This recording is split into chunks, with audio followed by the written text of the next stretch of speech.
এক ভাই লিখেছেন, উনি মাহফিলে আছেন। আসসালামু আলাইকুম রহমতুল্লাহ। প্রিয় হুজুর, আমি আপনার আলোচনা প্রতিদিন শুনি। আমি একটা খারাপ গুনাহে লিপ্ত হয়ে গেছি। আমি জানতে চাই সেই গুনাহ থেকে বাঁচার উপায় কি। আমার যুবক ভাই, গুনাহ থেকে বাঁচার জন্য যেই থিওরি আমি অ্যাপ্লাই করি, চাইলে আপনি করে দেখতে পারেন। মাঝে মধ্যে হাসপাতালের আইসিইউতে যাওয়া। কথা কি বুঝেছেন? কোথায় যেতে হবে? হাসপাতালের আইসিইউতে, যেখানে প্রতি মুহূর্তে মানুষ মারা যাচ্ছে। অক্সিজেন লাগিয়ে রেখেছে, একদম জওয়ান জওয়ান।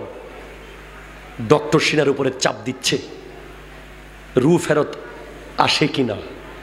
শেষে স্ক্রিন সোজা হয়ে যাচ্ছে আস্তে আস্তে। আওয়াজ এতক্ষণ এক টাইপের হয়েছে, এখন সোজা হয়ে গেছে। ডক্টর সমস্ত সম্পর্ক শেষ নতুন রোগীর সাথে। 1 সেকেন্ডের মধ্যে ডক্টর আরেক সিটে চলে গেছে। জাস্ট একটা লাইন বলেছে, উই আর সরি, আমরা ওনাকে বাঁচাতে পারলাম না। শেষ।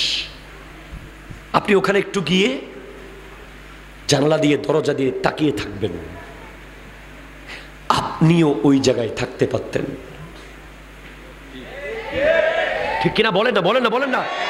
আপনিও একটা নিঃশ্বাস নেওয়ার জন্য হাজার হাজার টাকা জায়গা সম্পত্তি বিক্রি করে আপনাকেও দিতে হতে পারত, কিন্তু আল্লাহ আপনাকে সম্পূর্ণ ফ্রিতে দয়া করে নিঃশ্বাস নেওয়ার সুযোগ করে দিয়েছে।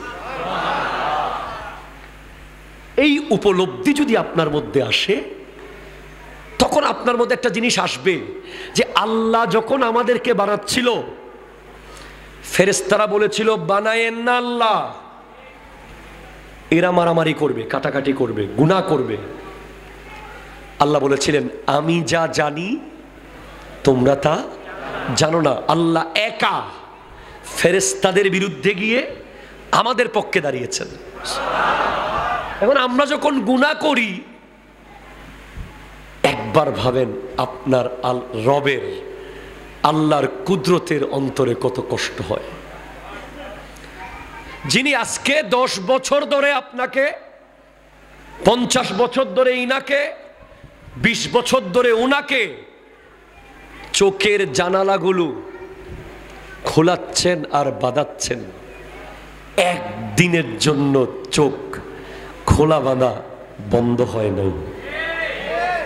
আমি আপনার মসজিদের গেটটাতে গিয়ে যদি এখন 10 বার টানাটানি করি, আপনি বলবেন হুজুর কবজা নষ্ট হয়ে যাবে, প্লিজ এতবার টানাটানি করিয়েন না।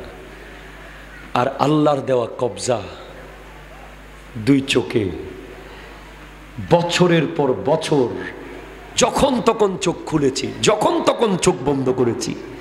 কোনো পারমিশন লাগে নাই, কোনো টাকা লাগে নাই। ঠিক কিনা কথা বলেন? সেই আল্লাহ গুনাহ করতে মানা করেছে। এরপরেও যদি আপনি ঠিক না হন, আপনি আপনার এলাকার কবরস্থানে একটু যাবেন। কবরের পাড়ে গিয়ে আপনার দাদার সাথে কথা বলবেন, দাদা কেমন আছো? দেখবেন কোনো আওয়াজ নাই।